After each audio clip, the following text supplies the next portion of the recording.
So I would like to help you with this. I'm gonna show you how you could do the outline and get the background removed.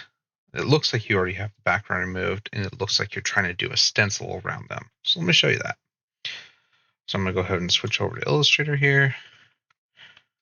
I'm gonna open up my download folder because I created an image. Just created a quick Firefly image. So not real people, of course, just a quick generated image. Kind of looks a little silly. But this is to get you the basic rough idea of what you're going to do. So it looks like I said, it looks like you already removed the background. So I'm going to go ahead and hit edit in Photoshop. It's going to bring me into Photoshop.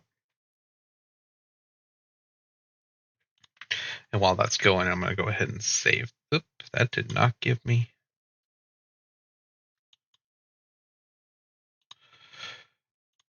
It's giving me some other weird tool that I don't want. I'm just going to do the desktop.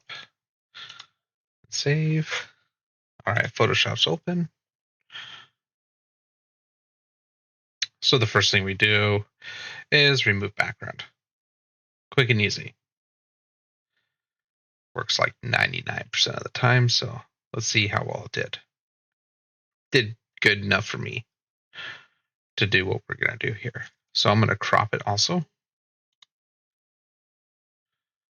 My shortcut keys are not working for some reason. Something's being held on. This shouldn't be. My keyboard's not working. But there we go. So I have the image at where I need it. So I'm going to close it, hit yes. It's going to save to the desktop.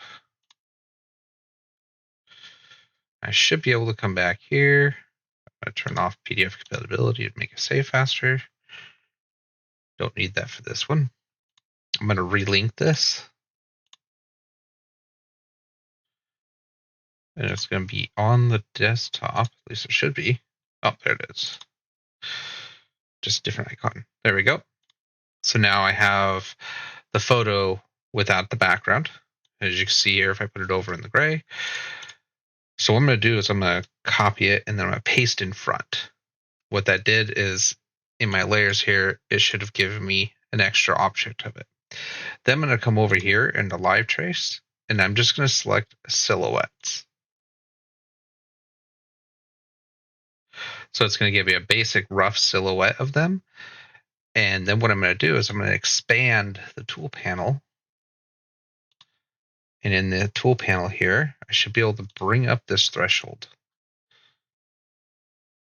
And it would get more of the entire image there. If you bring it all the way to 255, it will cut into the image. But there we go. There's the silhouette. Then I'm going to hit expand.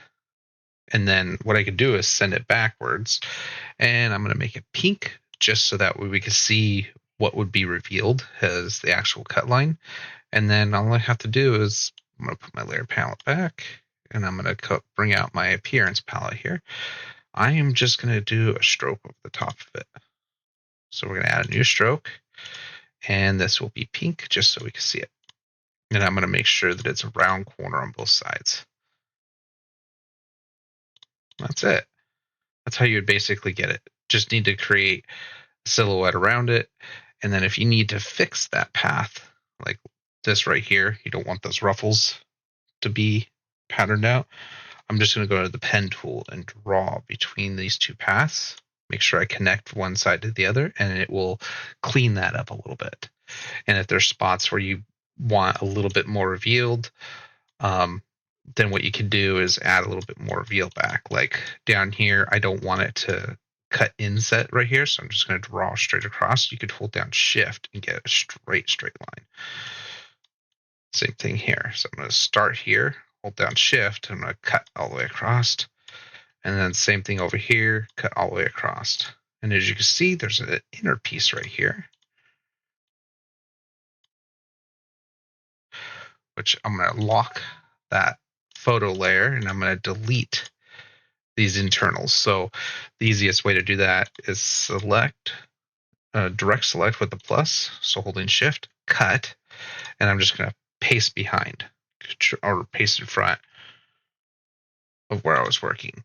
And then in my layers palette here, I'll select all the other compound shapes, delete them, and then voila. So if I wanted a cut sticker, what now I could do is duplicate that layer, that path layer, and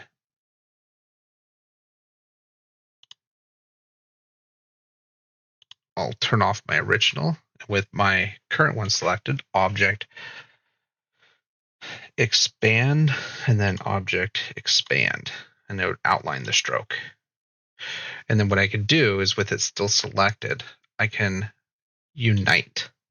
So now it's that very outer edge. So if I hit Control Y, you can see in outline mode that it did a nice cutout. But I see if we're going to cut for stickers, I want to come in here again with the pencil tool.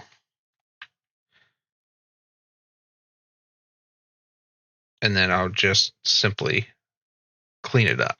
Of course, now I don't need a stroke on it, so we'll get rid of that. But yeah, I'll come in here and there we go. Now I would sit here and clean that up if I'm going to cut this on a cutter. The other thing you could do is if you have Astute Graphics, you have the line path cleanup tool, this one here. So I could sit here and come in and actually just like clean it up real easy. You can also in Illustrator by default, let me do this real quick. Okay. And then undo, and then you can go object, path, simplify or smooth. Probably want to go smooth. So we want to smoothen the path out. Probably just like 1%. Wasn't there a way I can auto smooth? That's too much. Probably 1% would be good.